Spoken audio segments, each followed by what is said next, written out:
ಉದಾಹರಣೆ ಸಂಗ್ರಹ 1.1 ಸ್ವಲ್ಪ ಚರ್ಚೆ ಮಾಡೋಣ. ಉದಾಹರಣೆ ಸಂಗ್ರಹ 1.1ರಲ್ಲಿ ಕೆಳಗಿನ ಗಣಗಳನ್ನು ಯಾದಿ ಪದ್ಧತಿಯಲ್ಲಿ ಬರೆಯಿರಿ ಯಾದಿ ಪದ್ಧತಿಯಲ್ಲಿ ಬರೆಯಿರಿ ಅಂದಾಕ್ರೆ ಒಂದನೇ ಪ್ರಶ್ನೆ ಸಮಪೂರ್ಣಾಂಕ ಸಂಖ್ಯೆಗಳ ಗಣ. ಪೂರ್ಣಾಂಕ ಸಂಖ್ಯೆಗಳು ಯಾವ ಕರಿತೀವಿ ನಾವು? ಋಣ ಸಂಖ್ಯೆಗಳು. ಪೂರ್ಣಾಂಕ ಸಂಖ್ಯೆಗಳನ್ನು 0ರಿಂದ 1, 2, 3, 4 ಇವೆಲ್ಲ ಪೂರ್ಣಾಂಕ ಸಂಖ್ಯೆಗಳು. ಮತ್ತು ಈ ಕಡೆ ಋಣ ಸಂಖ್ಯೆಗಳು ಇವೆಲ್ಲವುಗಳು ಏನಂತ ಪೂರ್ಣಾಂಕ ಸಂಖ್ಯೆಗಳದಾವು. ಅದ್ರಾಗ ಸಮ ಸಂಖ್ಯೆಗಳು ಯಾವುದಾವೆಲ್ಲ ಬರೀದು ಅಂದ್ರೆ -2, -4, -6, 2, 4, 6, 8 ಈ ಕಡೆನೂ ಡ್ಯಾಶ್ ಡ್ಯಾಶ ಈ ಕಡೆನೂ ಡ್ಯಾಶ್ ಡ್ಯಾಶ್ ಅದಕ್ಕೆ ಕೊಡೋದು. ಇನ್ನು 1ರಿಂದ 50ರ ನಡುವಿನ ಸಮಮೂಲ ಸಂಖ್ಯೆಗಳ ಗಣ. 1ರಿಂದ 50ರ ನಡುವಿನ ಮೂಲ ಸಂಖ್ಯೆಗಳು ಅಂತೇಳಿ ಯಾವ ಕರಿತೀವಿ? ಯಾವ ಸಂಖ್ಯೆಗೆ ಇನ್ನೊಂದು ಸಂಖ್ಯೆಯಿಂದ ಭಾಗ ಹೋಗುವುದಿಲ್ಲ ಆ ಸಂಖ್ಯೆಗೆ ಮೂಲ ಸಂಖ್ಯೆಗಳು ಅಂತ ಕರಿತೀವಿ. ಅಂದರೆ ಅವಿಭಾಜ್ಯ ಸಂಖ್ಯೆ. ಅವಿಭಾಜ್ಯ ಅಂದರೆ ಭಾಗ ಹೋಗಲಾರದಂಥ ಸಂಖ್ಯೆ. ಅವಿಭಾಜ್ಯ ಭಾಗ ಹೋಗಲಾರದಂಥ ಸಂಖ್ಯೆ ಅದು ಎಂಥದ್ದಿರಬೇಕು? ಮತ್ತು ಸಮ ಸಂಖ್ಯೆ ಇರಬೇಕು. 2 ಇದು ಸಮ ಸಂಖ್ಯೆ ಅದ ಮತ್ತು ಇದಕ್ಕೆ ಯಾವುದೇ ಸಂಖ್ಯೆಯಿಂದ ಭಾಗ ಹೋಗಂಗಿಲ್ಲ ಅಂದರೆ ಇದು ಸಮಮೂಲ ಸಂಖ್ಯೆ ಆಯಿತು. 3 ಇದು ವಿಷಮ ಸಂಖ್ಯೆ ಅದ, ಇದು ಬರೋಂಗಿಲ್ಲ. 4 ಇದು ಸಮ ಸಂಖ್ಯೆ ಅದ ಆದರೆ ಇದು 2ರಿಂದ ಭಾಗ ಹೋಗ್ತದೆ, ಇದು ಮೂಲ ಸಂಖ್ಯೆ ಅಲ್ಲ. 5 ಇದು ವಿಷಮ ಸಂಖ್ಯೆ ಅದ. 6 ಇದು ಸಮ ಸಂಖ್ಯೆ ಅದ ಆದರೆ 2ರಿಂದ ಭಾಗ ಹೋಗ್ತದೆ, ಆದ್ದರಿಂದ ಇದು ಮೂಲ ಸಂಖ್ಯೆ ಅಲ್ಲ. ಅಂದರೆ 1ರಿಂದ 50ರ ನಡುವೆ ನಾವು ಎಷ್ಟೇ ನೋಡಿದ್ರೂ 2 ಇದೊಂದು ಬಿಟ್ಟು ಉಳಿದ ಯಾವುವು ಸಂಖ್ಯೆಗಳು ಸಮಮೂಲ ಸಂಖ್ಯೆಗಳಿಲ್ಲ. ಮೂಲ ಸಂಖ್ಯೆಗಳು ಸಿಗ್ತಾವೆ ಅದರ ಸಮಮೂಲ ಸಂಖ್ಯೆ ಮಾತ್ರ ಆ 2 ಒಂದೇ. ಅದಕ್ಕೆ ಇಲ್ಲಿ ನಾವು ಗಣ ಯಾದಿ ಪದ್ಧತಿಗಳು ಬರೆಯುವ ವೇಳೆಯಲ್ಲಿ ಇದಕ್ಕಿಂತ 2 ವಿಡಿಯೋ ಬಿಟ್ಟಿನಲ್ಲ, ಅದನ್ನು ನೋಡಿರಿ. ಅದರ ಪ್ರಕಾರ ಇದು ಗಣಕ್ಕೆ ಹೆಸರು ಏನು ಅನ್ಬೋದು? A = ಪುಷ್ಪಾವರಣದಾಗ ಅಥವಾ ಅಂದರೆ ಮಿಶಿಕಂಶದಾಗ ಬರೀ 2 ಅಂಕಿ ಒಂದೇ ಬರೆದು ಮಿಶಿಕಂಶ ಪೂರ್ಣ ಮಾಡೋದು. ಅದೇ ರೀತಿಯಾಗಿ ಸಮಪೂರ್ಣಾಂಕ ಸಂಖ್ಯೆಗಳನ್ನು ಅದೇ ರೀತಿಯಾಗಿ ಮಾಡೋದು. ಇನ್ನು ಗಣಕ್ಕೆ ಹೆಸರು ಯಾವ್ದು ಬಿಡ್ರಿ? B ಇಡ್ರಿ, C ಇಡ್ರಿ. B = ಮಿಶಿಕಂಶದಾಗ ಪೈಲಾನೇ ಡ್ಯಾಶ್ ಡ್ಯಾಶ್ ಡ್ಯಾಶ್ ಡ್ಯಾಶ್ ಬರೀದು -2 ಸಮಾಧಾನ ಹೌದು, ಮತ್ತು -4 -2 2 4 6 8 ಇವೆಲ್ಲ ಸಮಪೂರ್ಣಾಂಕ ಸಂಖ್ಯೆಗಳ ಗಣ. ಎಲ್ಲ ಋಣ ಪೂರ್ಣಾಂಕಗಳ ಗಣ. ಋಣ ಪೂರ್ಣಾಂಕ ಕೇವಲ ಋಣ ಸಂಖ್ಯೆಗಳನ್ನು ಮಾತ್ರ ಇಲ್ಲಿ ಬರೆಯುವುದು. ಸಂಗೀತದಲ್ಲಿ 7 ಮೂಲ ಸ್ವರಗಳ ಗಣ. ಸಂಗೀತದಲ್ಲಿ 7 ಮೂಲ ಸ್ವರಗಳ ಗಣ ಅಂದಾಕ್ರೆ ಸ ರಿ ಗ ಮ ಪ ದ ನಿ ಇಲ್ಲಿ ಥರನೇ ಬರೆದು ಹೊಳೆ ಸ ಬರೆದಿಲ್ಲ, ಡಬಲ್ ಬರೆದಿಲ್ಲ. ಸ ರಿ ಗ ಮ ಪ ದ ನಿ ಅಲ್ಲಿ ಪ್ರತಿಯೊಂದರ ನಡುವೆ ಕಾಮ ಕೊಡಬೇಕು, ಪುಷ್ಪಾವರಣದ ಬರಬೇಕು, ಗಣಕ್ಕೊಂದು ಹೆಸರು ಕೊಡಬೇಕು. ಡಿ ಎರೆ ಇ ಎರೆ D = ತಿಂಗೇನ್ರೆ ಕೊಡಬೇಕು. ಇನ್ನು ಕೆಳಗೆ ಚಿಹ್ನೆಗಳಲ್ಲಿ ಕೊಟ್ಟ ವಿಧಾನಗಳನ್ನು ಶಬ್ದಗಳಲ್ಲಿ ಬರೆಯರೆಂದಾನೆ. ಶಬ್ದಗಳಲ್ಲಿ ಬರೆಯಂದಾಕ್ರೆ ಇದು ನೋಡಿ ಶಬ್ದ ಬರಿಬೇಕು. ನೋಡಿ ಹ್ಯಾಂಗೆ ಬರೀದು 4/3 ಈ ಘಟಕವು 4/3 ಈ ಘಟಕವು ಪರಿಮೇಯ ಸಂಖ್ಯೆಯ ಘಟಕವಾಗಿದೆ. ಕ್ಯೂ ಈ ಚಿಹ್ನೆ ಎದರದ ಅಂದರೆ ಪರಿಮೇಯ ಸಂಖ್ಯೆ ಚಿಹ್ನದ, ಪರಿಮೇಯ ಸಂಖ್ಯೆಯ ಘಟಕವಾಗಿದೆ. ಈ ಚಿಹ್ನ ಇಪ್ಸಿಲಾನ್ ತರದಕ್ಕೆ ಈ ಚಿಹ್ನ ಘಟಕವಾಗಿದೆ ತೋರಿಸ್ತದೆ. ಇನ್ನು ಎರಡನೇದು -2 ಈ ಘಟಕವು ನೈಸರ್ಗಿಕ ಸಂಖ್ಯೆಯ ಘಟಕವಾಗಿಲ್ಲ. ಅಡ್ಡಗೆರೆ ಬರ್ತದೆ, ಘಟಕವಾಗಿಲ್ಲ ತರ್ಥ. ಇನ್ನು ಇದನ್ನು ಶಬ್ದ ಬರೆದ್ಬಿಡೋದು. P ಈ ಗಣವು P ಘಟಕದ ಗಣವಾಗಿದ್ದು P ಇದು ಒಂದು ವಿಷಮ ಸಂಖ್ಯೆ ಇದೆ ಹಿಂಗೆ ಬರೆದ್ಬಿಡೋದು ಶಬ್ದಗಳಲ್ಲಿ ಬರೆಯೋಕ್ಕೆ. ಯಾವುದೇ 2 ಗಣಗಳನ್ನು ಯಾದಿ ಪದ್ಧತಿಯಿಂದ ಮತ್ತು ಗುಣಧರ್ಮ ಪದ್ಧತಿಯಿಂದ ಬರೀರಿ ಅಂತಾನೆ. ನೀವೇ 2 ಗಣಗಳನ್ನು ತಯಾರು ಮಾಡೋದು, ಅವನ್ನು ಯಾದಿ ಪದ್ಧತಿ ಬರೆದು ಅದನ್ನೇ ಮತ್ತೆ ಮರಳಿ ಗುಣಧರ್ಮ ಪದ್ಧತಿ ಒಳಗೂ ಸಹಿತ ಬರೆಯೋದು. ಏನಿಲ್ಲ ನೋಡ್ರಿ,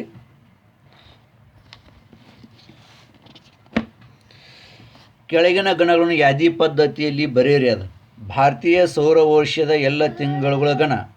ಯಾದಿ ಪದ್ಧತಿ ಅಂದಾಗ ನಾವು ಗಣಕ್ಕೆ ಹೆಸರು ಯಾವ್ದು ಬೇಕಾಗಿ ಕೊಡ್ಬೋದು ಹೇಳಿ ನಿಮಗೆ? A = ಅಥವಾ B = ಒಂದು ಪುಷ್ಪಾವರಣದ ಬರೆದು ಲಾಸ್ಟೇ ಪುಷ್ಪಾವರಣ ಪೂರ್ಣ ಮಾಡೋದು. ಅದೇ ರೀತಿಯಾಗಿ ಸೌರ ವರ್ಷದ ಎಲ್ಲ ತಿಂಗಳು ಗಣ ಅಂದರೆ ಸೌರ ವರ್ಷದ ಅಂದರೆ ಭಾರತೀಯದ ಬರೆದು ಚೈತ್ರ, ವೈಶಾಖ, ಜ್ಯೇಷ್ಠ, ಆಷಾಢ ಏನದಾವಲ್ಲ 12 ತಿಂಗಳ ಹೆಸರುಗಳನ್ನು ಬರೆದು. ಇನ್ನು ಕಾಂಪ್ಲಿಮೆಂಟ್ ಈ ಶಬ್ದದಲ್ಲಿ ಅಕ್ಷರಗಳ ಗಣಕ್ಕೆ ಹೆಸರು ಕೊಡೋದು, ಅದರ ಈಜಿಕ್ವಲ್ ಟು ಅನ್ನೋದು ಮಿಸಿ ಕೌನ್ಸ್ನಾಗ ಇದು ಬರ್ಯಾಕ ಡಬಲ್ ಆಗಬಾರ್ದು. ಸಿ ಕಾಮ ಓ ಕಾಮ ಎಮ್ ಕಾಮ ಪಿ ಕಾಮ ಎಲ್ ಕಾಮ ಇ ಕಾಮ ಎಮ್ ಡಬಲ್ ಬಂದ ಬರೀದಿಲ್ಲ, ಇ ಡಬಲ್ ಬಂದ ಬರೀದಿಲ್ಲ, ಎನ್ ಕಾಮ ಟಿ ಬ್ರೆಕೆಟ್ ಮಿಸಿ ಕೌನ್ಸ್ ಪೂರ್ಣ. ಇನ್ನು ಮಾನವನ ಎಲ್ಲ ಜ್ಞಾನೇಂದ್ರಿಯಗಳ ಮಾನವನ ಎಲ್ಲ ಜ್ಞಾನೇಂದ್ರಿಯ ಅಂದಾಕ್ರೆ ಗಣಕ್ಕೆ ಯಾವ್ದು ಬೇಕಾ ಹೆಸರು ಕೊಡ್ರಿ, ಇ ಕೊಡ್ರಿ ಅಥವಾ ಎಫ್ ಕೊಡ್ರಿ. ಎಫ್ ಈಜಿಕ್ವಲ್ ಟು ಅನ್ರಿ ಮಿಸಿ ಕೌನ್ಸ್ ಜ್ಞಾನೇಂದ್ರಿಯಗಳಂದ್ರೆ ಕಣ್ಣು, ಮೂಗು, ಕಿವಿ, ನಾಲಿಗೆ ಮತ್ತು ತ್ವಚ ಇವುಗಳನ್ನು ಕಾಮ ಕೊಟ್ಕೊತ ಬರೆದು ಪುಷ್ಪವನ್ನು ಪೂರ್ಣ ಮಾಡೋದು. 1 ರಿಂದ 20 ನಡುವಿನ ಮೂಲ ಸಂಖ್ಯೆಗಳ ಗಣ. 1 ರಿಂದ 20 ನಡುವಿನ ಮೂಲ ಸಂಖ್ಯೆಗಳು ಅಂದರೆ ಎಂಥವು ಇರಬೇಕಪ್ಪ ಅಂದ್ರೆ ಯಾವುದೇ ಸಂಖ್ಯೆಯಿಂದ ಅದಕ್ಕೆ ಭಾಗ ಹೋಗಬಾರ್ದು. ಅಂದರೆ 2 ಮೂಲ ಸಂಖ್ಯೆ ಅದ, 3 ಮೂಲ ಸಂಖ್ಯೆ ಅದ, 4 ಇಲ್ಲ 5 ಮೂಲ ಸಂಖ್ಯೆ ಅದ, 6 ಇಲ್ಲ 7 ಮೂಲ ಸಂಖ್ಯೆ ಅದ, 8 ಇಲ್ಲ 9 ಇಲ್ಲ 9 ಸಹಿತ 3 ಭಾಗ ಹೋಗ್ತದೆ, 10 ಇಲ್ಲ 11 ಮೂಲ ಸಂಖ್ಯೆ ಅದ, 12 ಇಲ್ಲ 13 ಮೂಲ ಸಂಖ್ಯೆ ಅದ, 14 ಇಲ್ಲ 15 ಇಲ್ಲ 15 3ರಲ್ಲಿ ಭಾಗ ಹೋಗ್ತದೆ, 16 ಇಲ್ಲ 17 ಐತಿ, 18 ಇಲ್ಲ 19 ಇಲ್ಲ 18 ಇಲ್ಲ 19 ಐತಿ. ಈ ರೀತಿಯಾಗಿ ಭಾಗಗಳಂತವನ್ನು ಪುಷ್ಪವನದಾಗ ಬರೆದು ಪೃಥ್ವಿಯ ಮೇಲಿನ ಖಂಡಗಳ ಗಣ ಅಂದರೆ ಖಂಡಗಳ ಹೆಸರು ಬರೆದು ಏಷ್ಯಾ, ಯುರೋಪ್, ಅಮೇರಿಕಾ ಏನು ಖಂಡಗಳದಲ್ಲ 7 ಖಂಡಗಳು ಅವುಗಳ ಹೆಸರುಗಳನ್ನು ಬರೆದು ಕೆಳಗಿನ ಗಣಗಳನ್ನು ಗುಣಧರ್ಮ ಪದ್ಧತಿಯಲ್ಲಿ ಬರೆಯಿರಿ ಅಂತಾನೆ. ಗುಣಧರ್ಮ ಪದ್ಧತಿಯಲ್ಲಿ ಬರಬೇಕು ನಮಗೆ. ಎ ಈಜಿಕ್ವಲ್ ಟು ಪುಷ್ಪವನದಾಗ ಏನು ಕೊಟ್ಟಾನ 1, 4, 9, 16, 25, 36, 49, 64, 81, 100 ಕೊಟ್ಟಾನ. ಇವೆಲ್ಲ ನೋಡಿದೆ ಅಂದ್ರೆ ಏನದವಪ್ಪ ಅಂದ್ರೆ ಇವೆಲ್ಲ ವರ್ಗ ಸಂಖ್ಯೆಗಳದಾವೆ. 1ರ ವರ್ಗ ಒಂದೇ, 2ರ ವರ್ಗ 4, 3ರ ವರ್ಗ 9, 4ರ ವರ್ಗ 16, 5ರ ವರ್ಗ 25, 6ರ ವರ್ಗ 36, 7ರ ವರ್ಗ 49 ಈ ರೀತಿಯಾಗಿ ಎಲ್ಲ ವರ್ಗ ಸಂಖ್ಯೆಗಳದಾವೆ. ಯಾವುದೇ ಪದ್ಧತಿ ಬರೆಯಾಕ್ರೆ ಹೆಂಗೆ ಬರೀಬೇಕು? ಇಲ್ಲಿ ಎ ಕೊಟ್ಟರೆ ಏನು ಬರೀದು ಎ ಈಜಿಕ್ವಲ್ ಟು ಬ್ರಕೆಟ್ದಾಗ ಎಕ್ಸ್ ಉದ್ದಗೆರಿ ಎಕ್ಸ್ ಇದು 100ರವರೆಗಿನ ಇದು 100ರವರೆಗಿನ ವರ್ಗ ಸಂಖ್ಯೆಗಳ ಗಣವಿದೆ ಅಂಥೇಳಿ 100ರವರೆಗಿನ ವರ್ಗ ಸಂಖ್ಯೆಗಳ ಗಣವಿದೆ. ಬಿ ಈಜಿಕ್ವಲ್ ಟು 6, 12, 18, 24, 30, 36, 42, 48 ಅದ. ಇವೆಲ್ಲ 6ರ ಪಟ್ಟಿನಾಗ ಅದಾವೆ. 6 2 12, 6 3 18, 6 24, 30 ಈ ರೀತಿಯಾಗಿ 6ರ ಪಟ್ಟಿನಲ್ಲಿವೆ. ಅದಕ್ಕೆ ಬಿ ಈಜಿಕ್ವಲ್ ಟು ಪುಷ್ಪವನದಾಗ ಎಕ್ಸ್ ಅಂಡ್ರಿ ವಾಯ್ ಅಂಡ್ರಿ ಯಾವ್ದು ಬೇಕಾದ್ರೆ ನಡೀತೇವೆ. ವಾಯ್ ಉದ್ದಗಿರಿ ವಾಯ್ ಇದು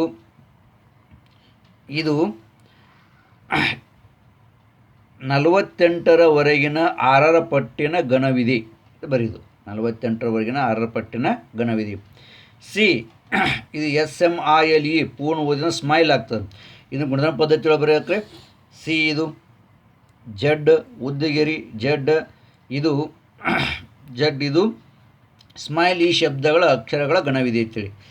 ಡಿ ವಾರಗಳದಲ್ಲ ಡಿ ಎಂದು ಬ್ರಕೆಟ್ದಾಗ ವಾಯರ್ ಅನ್ರಿ ಎಕ್ಸ್ ಅನ್ರಿ ಎಕ್ಸ್ ಆಫ್ ಎಕ್ಸ್ ಉದ್ದಗಿರಿ ಎಕ್ಸ್ ಅಂದು ವಾರಗಳ ಗಣವಿದೆ. ಹಿಂಗೆ ಇಲ್ಲಿ ಎಕ್ಸ್ ಅದ ಇದು ಈ ಶಬ್ದಗಳ ಗಣವಿದೆ ಅಥವಾ ಟೀನು ಆತ TEAT ಯಾವ್ದು ಬೇಕಾ ಒಂದು ಬರೆದ್ರೂ ನಡಿತೈತಿ ಅಥವಾ 2 ಬರೆದು ಅಥವಾ ಅಂದರೆ 2 ಬರೆದ್ರೂ ನಡಿತೈತಿ. ಈ ರೀತಿಯಾಗಿ ಇದನ್ನು ಉದಾಹರಣೆ ಸಂಗ್ರಹವನ್ನು ಬಿಡಿಸ್ರಿ.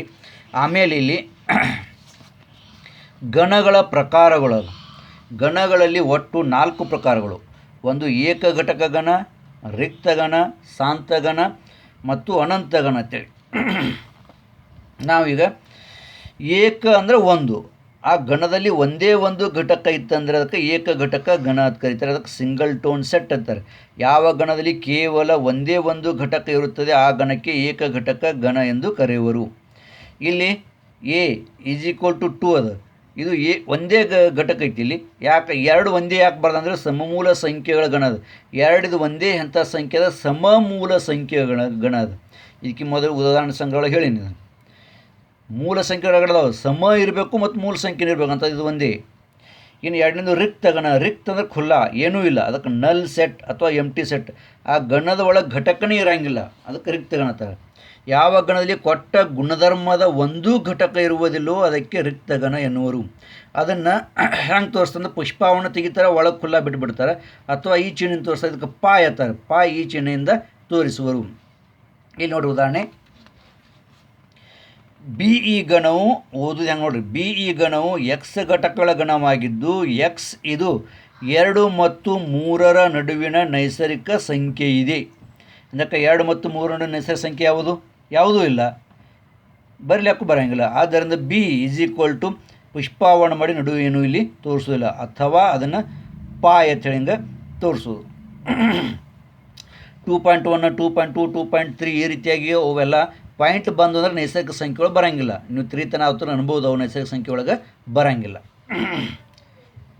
ಇನ್ನು ಶಾಂತಗಣ ಫೈನೈಟ್ ಸೆಟ್ ಅಂತಾರೆ. ಶಾಂತಗಣ ಅಂದರೆ ಗಣದಲ್ಲಿಯ ಘಟಕಗಳನ್ನು ನಮಗೆ ಸ್ಪಷ್ಟವಾಗಿ ಹೇಳ ಬರ್ತದೆ, ಅದು ಮರ್ಯಾದಿತ ಇರ್ತಾವೆ, ಇಷ್ಟೇ ಅದಾವು ಇಲ್ಲಿ ತನನೇ ಅದಾವತ್ತೇನು ಹೇಳ್ತಾರೆ, ಅದಕ್ಕೆ ಶಾಂತಗಣ ಅಂತ ಕರೀತಾರೆ. ಯಾವ ಗಣ ರಿಕ್ತ ಇದೆ ಅಥವಾ ಯಾವ ಗಣದಲ್ಲಿಯ ಘಟಕಗಳ ಸಂಖ್ಯೆ ಮರ್ಯಾದಿತ ಇರುತ್ತದೆ ಮತ್ತು ಘಟಕಗಳನ್ನು ಎಣಿಸಲು ಬರುವುದು ಆ ಗಣಕ್ಕೆ ಶಾಂತಗಣ ಎನ್ನುವರು. ಘಟಕಗಳನ್ನು ಎಣಿಸ್ಲಾಕು ಬರ್ತದೆ ಮತ್ತು ಆ ಘಟಕ ಏನೂ ಇರಲಿಲ್ಲ ರಿಕ್ತಗಣನೂ ಸಹಿತ ಶಾಂತಗಣೊಳಗೆ ಬರ್ತದೆ. ರಿಕ್ತಗಣನೂ ಸಹಿತ ಏನು ಬರ್ತದೆ, ಶಾಂತಗಣೊಳಗೆ ಬರ್ತದೆ.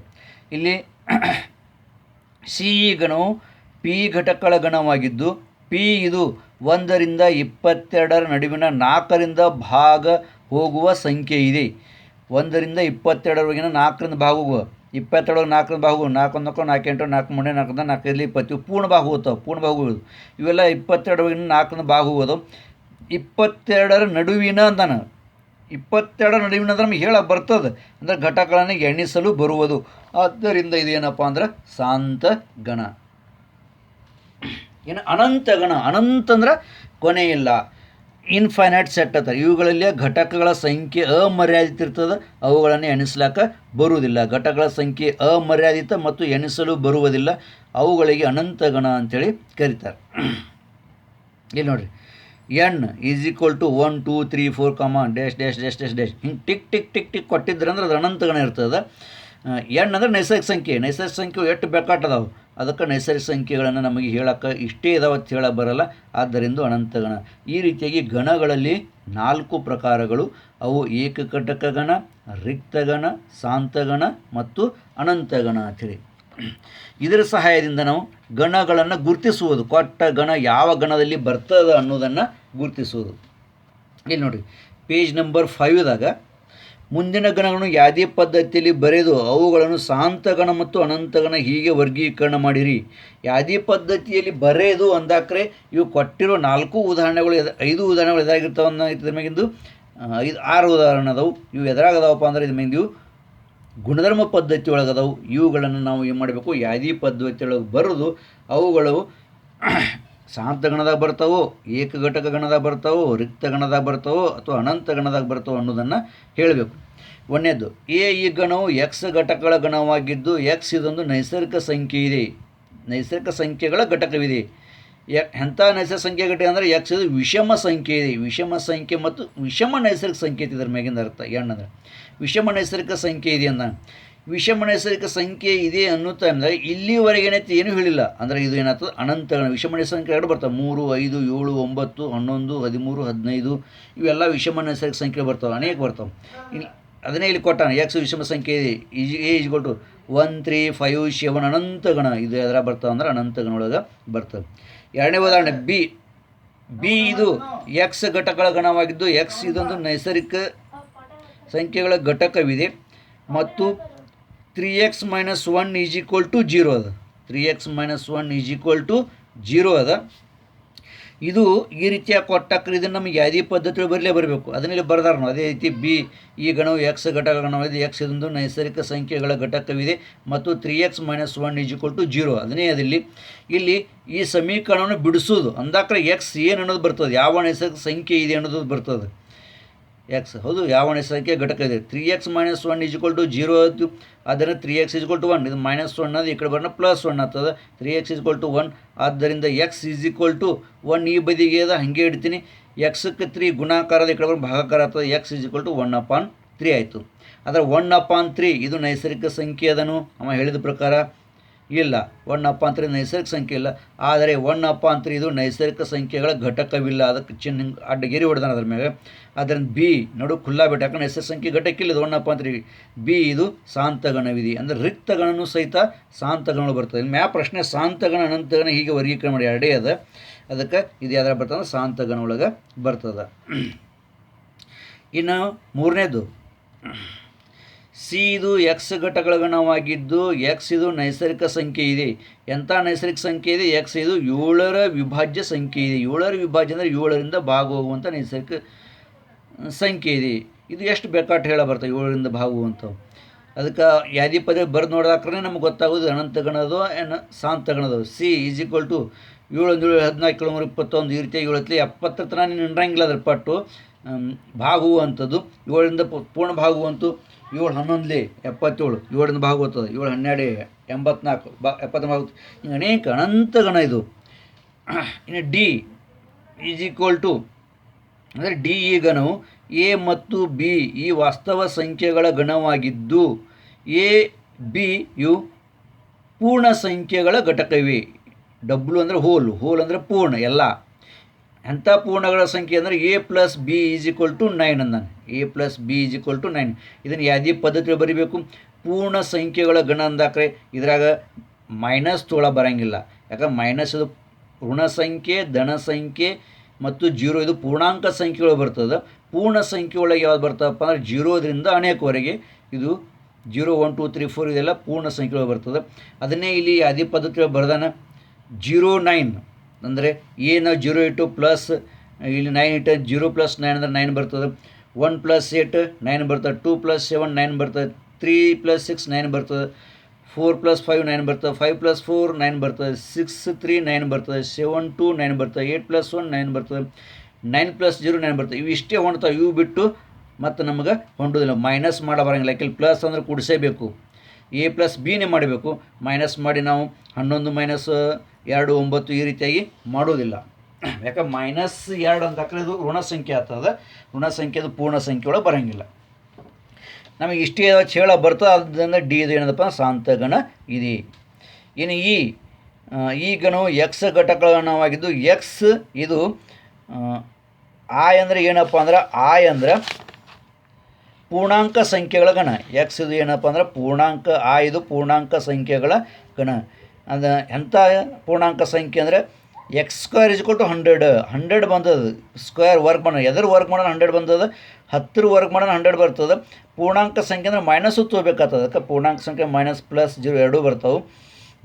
ಅಂದಾಕ್ರೆ 10 -10 ವರ್ಗನೂ ಸಹಿತ 100 ಬರ್ತದೆ. 10 ವರ್ಗನೂ ಸಹಿತ 100 ಬರ್ತದೆ. ಆದ್ದರಿಂದ ಯಾವುದೇ ಪದ್ಧತಿ ಬರೆಯೋಕೆ ನಮಗೆ ಎರಡೇ ಅದಾವ ಗೊತ್ತಾಗ್ತದೆ. ಅದರಿಂದ ಇದು ಸಾಂತಗಣ ಇದೆ.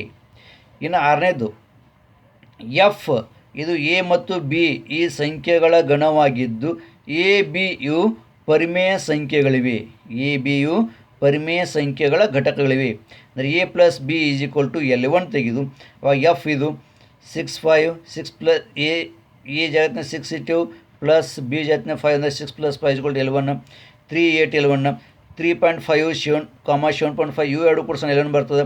-15, 26 ಇವು ಎರಡು 26 15 ಕಳೆದ್ರೆ ಇದು 11 ಬರ್ತದೆ. ಇಲ್ಲಿ ಮೈನಸ್ ಪಾಯಿಂಟ್ ಇವೆಲ್ಲ ಯಾಕೆ ಬಂದವು ಅಂದ್ರೆ ಇದು ಏನೈತೆ ಅಂದರೆ ಪರಿಮೇಯ ಸಂಖ್ಯೆ ಅದ. ಪರಿಮೇಯ ಸಂಖ್ಯೆ ಅಂದರೆ ಭಾಗ ಹೋದ ನಂತರ ಅದೇ ಸಂಖ್ಯೆ ಹೊಳೆ ಬರ್ತಿತ್ತಂದ್ರೆ ಪರಿಮೇಯ ಸಂಖ್ಯೆ ಇರ್ತಾರೆ. ಅಥವಾ ಶೇಷ ಶೂನ್ಯ ಬರ್ತಿತ್ತಂದ್ರೂ ಸಹಿತ ಅದಕ್ಕೆ ಅಂತ ಕರೀತಾರೆ ಪರಿಮೇಯ ಸಂಖ್ಯೆ ಅಂತೇಳಿ ಕರೀತಾರೆ. ಇವೆರಡು ನೋಡಿ ಒಂದಕ್ಕೊಂದು ಭಾಕಾರ ಮಾಡಿ ನೋಡಿ ಅಟ್ಟೆ ಬರ್ತದೆ. ಇದು ಅನಂತಗಣವಿದೆ. ಇಂಥ ಅನೇಕ ಜೋಡಿಗಳನ್ನು ತೆಗೆಲ ಬರ್ತದೆ. ಇದು ಏನದಪ್ಪ ಅಂದರೆ ಅನಂತಗಣವಿದೆ. ಈ ರೀತಿಯಾಗಿ ನಾವು ಸಾಂತಗಣ ಮತ್ತು ಅನಂತಗಣಗಳನ್ನು ಗುರುತಿಸ್ಲಾಕ ಬರ್ತದೆ. ಸಂಖ್ಯೆಗಳ ಒಳಗೆ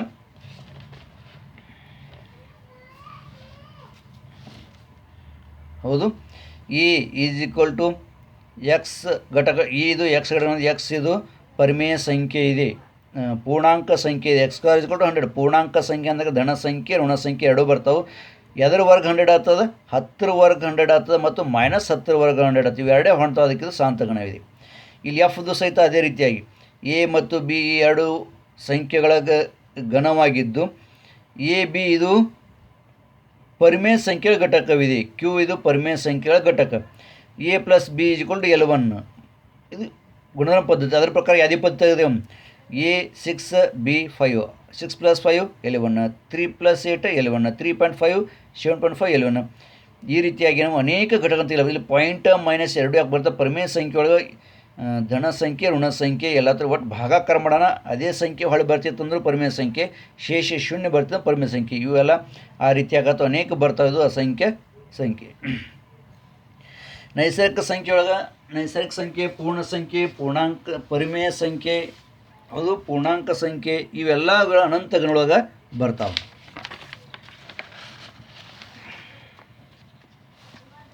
ಇನ್ನು ಸಮಾನ ಗಣಗಳು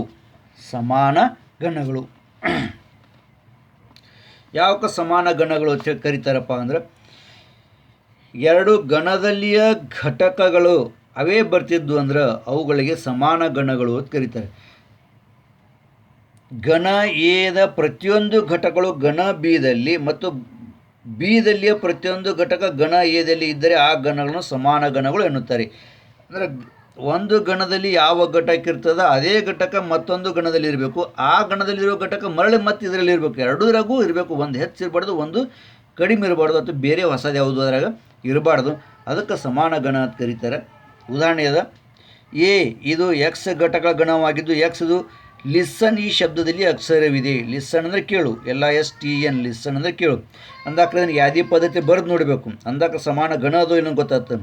therefore A is equal to ಎಲ್ಲ ಕಾಮ ಕೊಡ್ತೋದು LISTN, ಇಲ್ಲಿ ಯಾವುದೂ ಡಬಲ್ ಇಲ್ಲ, ಅದಕ್ಕೆ ಎಲ್ಲನೇ ಬರೀಲೇ ಬರ್ತದೆ, ಡಬಲ್ ಇದ್ರೆ ಒಂದೇ ಬರೀದು. ಇನ್ನು ಎರಡನೇದು ಬಿ ಇದು ವಾಯ್ ಘಟಕ ಗಣವಾದ ವಾಯ್ ಇದು ಸೈಲೆಂಟ್, ಈ ಶಬ್ದದಲ್ಲಿ ಅಕ್ಷರವಿದೆ. ಆದ್ದರಿಂದ ಬಿ SILENT, ಇಲ್ಲಿ ಯಾವುದೋ ಅಕ್ಷರ ಹೊಳವಳಿಲ್ಲ, ಅದೇ ಸಂಖ್ಯೆ ಒಳ್ಳೆಯದ. ಇಲ್ಲಿ ನಾವು ಘಟಕಗಳನ್ನು ನೋಡಿದೆವು ಅಂದ್ರೆ ಇಲ್ಲಿ ಎಲ್ಲದ, ಇಲ್ಲಿ ಎಲ್ಲದ, ಇಲ್ಲಿ ಆಯದ, ಇಲ್ಲಿ ಆಯದ, ಇಲ್ಲಿ ಎಸ್ ಅದ, ಇಲ್ಲಿ ಎಸ್ ಅದ, ಇಲ್ಲಿಯೂ ಟಿ ಅದ, ಇಲ್ಲಿಯೂ ಟಿ ಅದ, ಇಲ್ಲಿಯೂ ಇ ಅದ, ಇಲ್ಲಿಯೂ ಇ ಅದ, ಇಲ್ಲಿಯೂ ಎಣ್ಣದ, ಇಲ್ಲಿಯೂ ಎಣ್ಣದ, ಎರಡೂ ಕಡೆ ಅವೇ ಅದಾವೆ. ಅದು ಬಿಟ್ಟು ಹೊಸವು ಯಾವುವು ಇಲ್ಲ. ಕ್ರಮಕ್ಕೆ ಏನೋ ಸಂಬಂಧ ಇಲ್ಲ, ಯಾದಿ ಪದ್ಧತಿ ಬೇರೆ ಕ್ರಮಗಳು ಹಿಂದೆ ಮುಂದೆ ಆಗ್ಬೋದು. ಈ ರೀತಿಯಾಗಿ ಎರಡೂದರಲ್ಲಿ ಅದೇ ಇತ್ತು ಅಂದ್ರೆ ಆಟ ಅಂದಕ್ಕೆ ಸಮಾನ ಗಣ ಅಂತ ಕರೀತಾರೆ. ಆದ್ದರಿಂದ ಇದನ್ನು ಹೆಂಗೆ ಬರೀತಾರೆ ಅಂದರೆ ಎ = ಬಿ ಅಂತೇಳಿ ಬರೀತಾರೆ. ಅದನ್ನು ಚಿಹ್ನೆಗಳು ಬರೀತಾರೆ. ಎ ಇಲ್ಲಿ ಮ್ಯಾಗ ಉದಾಹರಣೆ ಕೊಡ, ಎ ಮತ್ತು ಬಿಯು ಸಮಾನ ಗಣಗಳಿವೆ, ಇದನ್ನು ಚಿಹ್ನೆಯಲ್ಲಿ ಎ = ಬಿ ಅಂತೇಳಿ ಬರೀತಾರೆ. ಇನ್ನು ಎರಡನೇದು, ಎ ಇದು ಎಕ್ಸ್ ಘಟಕ ಗಣವಾಗಿದ್ದು ಎಕ್ಸ್ = 2n ಅಂತಾನೆ. ಎಕ್ಸ್ = 2n ಅಂದರೆ 2n ಅಂದರೆ ನೈಸರ್ಗಿಕ ಸಂಖ್ಯೆ. ಈ ಎನ್ ಎಂಥದಪ್ಪ ಅಂದ್ರೆ ಒಂದು ನೈಸರ್ಗಿಕ ಸಂಖ್ಯೆಗಳ ಘಟಕ ಅದ. ಅದು ಎಂಥ ನೈಸರ್ಗಿಕ ಸಂಖ್ಯೆ ಘಟಕ ಅಂದರೆ 0ಕ್ಕಿಂತ ದೊಡ್ಡದು. ಎಕ್ಸ್ ಏನೈತಿ 0ಕ್ಕಿಂತ ದೊಡ್ಡದು, 10ಕ್ಕಿಂತ ಚಿಕ್ಕದು ಅಥವಾ 10ರವರೆಗೆ, ನಡುವೆ ಕೆಳಗೊಂದು ಗೆರೆ ಅದ, 10ರವರೆಗೆ ಅಥವಾ 10ಕ್ಕಿಂತ ಚಿಕ್ಕದು. ಅಂದಾಕ್ರಿ ಇಲ್ಲಿ ನಾವು ನೈಸರ್ಗಿಕ ಸಂಖ್ಯೆಗಳನ್ನು ಬಿಡ್ದಾಕ್ರಿ 2 4 6 8 10 ಇಲ್ಲಿ ತನಕ ಬರ್ತದೆ. ಯಾಕಂದ್ರೆ ಇಲ್ಲಿ 2n ಎಣ್ಣದ ಬೆಲೆ ನಾವು 1 ಇಟ್ಟೆವು, ನೈಸರ್ಗಿಕ ಸಂಖ್ಯೆ 1, 2 × 1 ಅಂದರೆ 2, ಎಣ್ಣದ ಬೆಲೆ ಇಲ್ಲಿ 2 ಇಟ್ಟೆವು, 2 × 2 ಅಂದರೆ 4, 3 ಇಟ್ಟು 2 × 3 ಅಂದರೆ 6, 2 × 4 ಅಂದರೆ 8, 2 × 5 ಅಂದರೆ 10 ನೈಸರ್ಗಿಕ ಸಂಖ್ಯೆನೇ ಅದಾವು 1 2 3 4 5 ಇಲ್ಲಿ ತನಕ. ಯಾಕೆ 10ರವರೆಗಿನ 2n ಮಾಡೋದು ಎಣ್ಣದ ಬೆಲೆ ನೈಸರ್ಗಿಕ ಸಂಖ್ಯೆ ಇಡೋದು. ಎಂಥ ನೈಸರ್ಗಿಕ ಸಂಖ್ಯೆ 0ಕ್ಕಿಂತ ಹೆಚ್ಚಿರುವಂಥ ನೈಸರ್ಗಿಕ ಸಂಖ್ಯೆ, 10ರವರೆಗಿನ ಅಥವಾ 10ಕ್ಕಿಂತ ಕಡಿಮೆ ಇರುವ ನೈಸರ್ಗಿಕ ಸಂಖ್ಯೆ. ಅದಂದರೆ 2 4 6 8 10 ಈ ರೀತಿಯಾಗಿ ಇದು ಬರ್ತದೆ. ಬಿ ಇದು ವಾಯ್ ಘಟಕಗಳ ಗಣವಾಗಿದ್ದು ವಾಯ್ದು ಸಮಸಂಖ್ಯೆ ಇದೆ. ವಾಯ್ದು ಸಮಸಂಖ್ಯೆ ಇದೆ. ಎಂಥ ಸಮಸಂಖ್ಯೆ ಅಂದರೆ 1ಕ್ಕಿಂತ ದೊಡ್ಡದು ಅಥವಾ 1ರವರೆಗೆ, 10ಕ್ಕಿಂತ ಚಿಕ್ಕದು ಅಥವಾ 10ರವರೆಗೆ. ಅಂದಾಕರೆ ಬಿ ಇದು 1ಕ್ಕಿಂತ ದೊಡ್ಡ ಸಮಸಂಖ್ಯೆ, 2 4 6 8 10 1ಕ್ಕಿಂತ ದೊಡ್ಡ ಸಮಸಂಖ್ಯೆ, 10ರವರೆಗೆ ಅಂತಾನೆ. 10 ಅಂದರೆ ಅವೇ ಬರ್ತಾವೆ ಹೊಳ್ಳೆ 2 4 6 ಇಲ್ಲಿ ಹಿಂದೆ ಮುಂದೆ ಮಾಡಬಾರ್ದು ನಡೀತದೆ. 8 10 6 4 2 ಬರೋದು ಸಹಿತ ನಡೀತದೆ. ಅದೇ ಪದ್ಧತಿ ಕ್ರಮಕ್ಕೇನು ಮಹತ್ವ ಇಲ್ಲ. ಎರಡೂ ಕಡೆ ಅದೇ ಘಟಕಗಳಿಂದ ಎ ಮತ್ತು ಬಿ ಸಮಾನ ಗಣಗಳಿವೆ. ಅಂದರೆ ಎ = ಬಿ ಅಂತೇಳಿ ಅದನ್ನು ಬರಿತೀವಿ. ಸಿ 1, 3, 5, 7, ಡಿ 2, 3, 5, 7 ಇವೆರಡು ಸಮಾನ ಗಣಗಳಿವೆ ಎಂದು ಹೇಳಲು ಬರುವುದೇ ಅಂದಾನೆ. ನಾವು ಇಲ್ಲಿ ನೋಡಬೇಕು, ಎರಡು ಘಟಕಗಳು ನೋಡಬೇಕು. ಇಲ್ಲಿ 3 ಅದ, ಇಲ್ಲಿ 3 ಅದ, ಇಲ್ಲಿ 5 ಅದ, ಇಲ್ಲಿ 5 ಅದ, ಇಲ್ಲಿ 7 ಅದ, ಇಲ್ಲಿ 7 ಅದ. ಆದರೆ ಇಲ್ಲಿ 1 ಅದ, ಇಲ್ಲಿ 2 ಅದ. ಹಿಂಗೆ ಒಂದೇ ಒಂದು ಬೇರೆ ಐತಂದ್ರೆ ಸಮಾನ ಗಣ ಅದು ಆಗುವುದಿಲ್ಲ. ಅಂದರೆ ಎ ಮತ್ತು ಬಿ ಸಿ ಅದನ್ನು ಸಿ ಮತ್ತು ಡಿ ಇವೆರಡು ಸಮಾನ ಗಣಗಳು ಇಲ್ಲ. ಯಾಕೆ ನಾವು ಕೊಟ್ಟಾನ, ಸಿದ ಘಟಕ 1 ಅದ, ಡಿದ ಘಟಕ 1 ಇಲ್ಲಿ ಇಲ್ಲ. ಹೌದು. ಇನ್ನು ಅದೇ ರೀತಿಯಾಗಿ ಡಿದ ಘಟಕ 2 ಅದ, ಆದರೆ ಸಿದ ಒಳಗೆ ಆಗ 2 ಘಟಕ ಇಲ್ಲ, ಇದು ಘಟಕ ಇಲ್ಲ ಚಿನ್ನ, ಒಂದಕ್ಕೊಂದು ಸಮಾನ ಇಲ್ಲ. ಅದಕ್ಕೆ ಇದು ಇಲ್ಲ ಅನ್ನೋ ಸಲುವಾಗಿ ನಡು ಈಜ್ಕೊಲ್ ಟು ಹೊಡೆದು ಮ್ಯಾಗ ಅಡ್ಡಗೆರೆ ಹೊಡಿಬೇಕು. ಐತಿ ಸಮಾನ ಗಣ ಅಂದಕ್ಕೆ ಬರೀ ಈಜ್ಕೊಲ್ ಟು ಹೊಡಿಯೋದು. ಇನ್ನು ಉದಾಹರಣೆ 3 ಮತ್ತು 4 ನಿಮಗೆ ತೆಗೆದಾನ ಸಿಲೆಬಸ್ ತಂದು, ಈ ವರ್ಷದ ಸಿಲೆಬಸ್ ತೆಗೆದಾನ. ಇಷ್ಟರ ಮೇಲಿಂದು ಉದಾಹರಣೆ ಸಂಗ್ರಹ 1.2 ನೀವು ಬಿಡಿಸ್ರಿ. 1.2 ವ್ಯವಸ್ಥಿತವಾಗಿ ಬಿಡಿಸ್ರಿ. 1.2 ಬಿಡಿಸೋ ವೇಳೆಯಲ್ಲಿ ಪೇಜ್ ನಂಬರ್ 7ರಲ್ಲಿ ನಿಮಗೆ ಉದಾಹರಣೆ ಸಂಗ್ರಹ 4ದಾಗ 3, 4, 5, 6, 7 ಇವುಗಳನ್ನು ಏನು ಮಾಡ್ಯಾನಪ್ಪ ಅಂದ್ರೆ ಸಿಲೆಬಸ್ದಿಂದ ತೆಗೆದಾನ. 3, 4, 5, 6, 7 ಇವುಗಳನ್ನ ಸಿಸ್ಪೆನ್ಸಿಲಿಂದ ರೌಂಡ್ ಹಾಕೀನಿ. ನೀವು ಒಂದು ವೇಳೆ ಪುಸ್ತಕದಲ್ಲಿ ಹಾಕೋರಿದ್ರೆ ಸಿಸ್ಪೆನ್ಸಿಲಿಂದನೇ ಅವುಗಳನ್ನು ರೌಂಡ್ ಹಾಕಿ. ಇವೆರಡೇ ಎಲ್ಲಿ ಬಿಡಿಸೋದು. ಈ ರೀತಿಯಾಗಿ ನೀವು ಉದಾಹರಣೆ ಸಂಗ್ರಹ 1.2 ವ್ಯವಸ್ಥಿತವಾಗಿ ಬಿಡಿಸಿರಿ.